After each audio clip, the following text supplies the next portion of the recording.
Now, this is quite a discovery. Fragments of a biblical scroll, along with other relics, have been found in desert caves in Israel. For centuries, the Book of Judith has been cloaked in mystery, its ancient pages hidden from the world. This 2,000-year-old text, once banned and forgotten, has resurfaced, offering a chilling glimpse into our past. Its contents reveal startling truths about our species, challenging everything we thought we knew about our origins and history. The tale of Judith, a heroine shrouded in myth, is more than just a story. It's a testament to forgotten secrets and buried horrors. What led to its banishment? What truths does it hold that are so terrifying they had to be concealed? As we delve into the Book of Judith, we must ask ourselves, are we ready to face the horrifying truths about our species? What could be so dangerous that it had to be hidden for millennia? The Book of Judith, an ancient text considered deuterocanonical by some Christian traditions, remains absent from the Hebrew canon, included in the Septuagint and revered by Catholic and Eastern Orthodox churches. It is categorized as apocryphal. This text tells the powerful story of Judith, a devout Jewish widow whose cunning and bravery save her city, Bethulia, from destruction. Using her charm and intelligence, Judith deceives and ultimately kills Holofernes, the enemy general besieging her city, ensuring the safety of Jerusalem.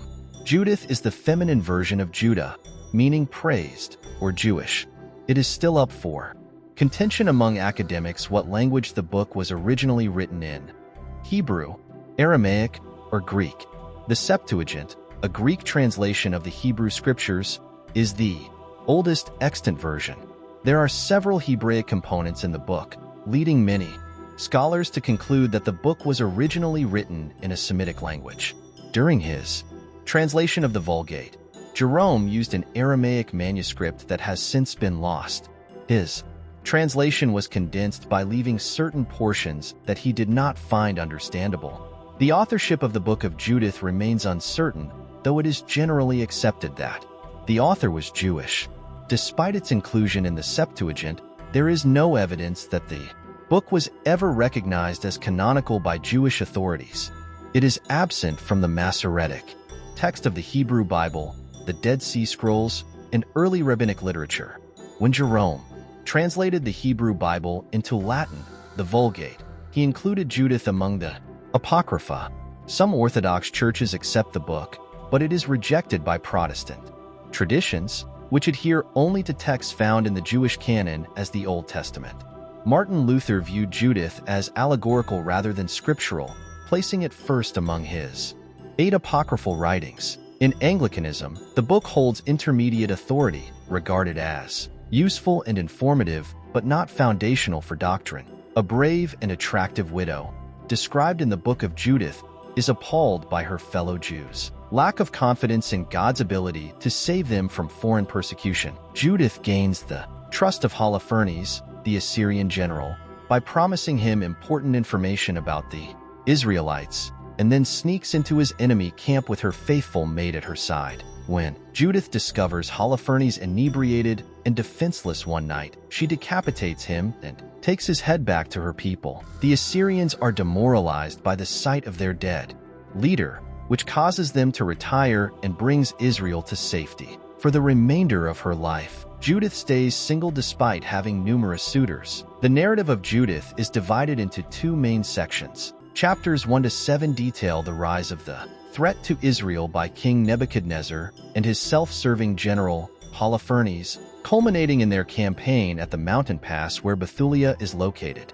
Chapters 8 to 16 introduce Judith and her heroic deeds, contrasting the military developments of the first half with her personal courage and the dramatic beheading of Holofernes. While the first part focuses on battles and strategies, the second part highlights Judith's strength of character and the pivotal moment of Holofernes' death. Some view the Book of Judith as an imaginative and highly fictionalized romance depicting an Assyrian invasion of Israel. The death of Holofernes at Judith's hands inspires the Israelites to defeat the Assyrian forces. From a literary standpoint, the book is seen as an artistic masterpiece, structured in 2 symmetrical parts with numerous correspondences. emphasizing that God's people can endure any trial if they place their trust in divine providence. Overthrown in 606 BCE, and Nebuchadnezzar was Babylonian, not Assyrian. Additionally, the city of Bethulia, central to Judith's story, doesn't appear to have existed. There is no archaeological evidence supporting its location.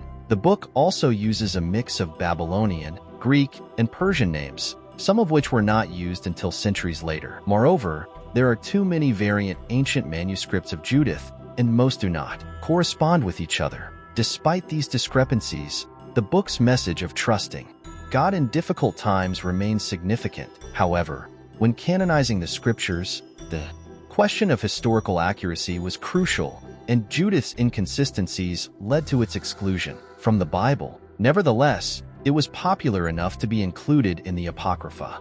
The Book of Judith is highly controversial. One of the major points of contention is Judith's use of deception. She is perhaps the only biblical figure who directly asks God to help her deceive. This is evident in Judith 9:10 and 9:13, where she petitions God for deceitful words against those who planned cruelties against Jerusalem and Israel. Another controversial aspect is Judith's seductive nature, which contrasts with the laws of God. Some believe she even used God's name in a lie, as seen in chapters 11:16 and 11:19.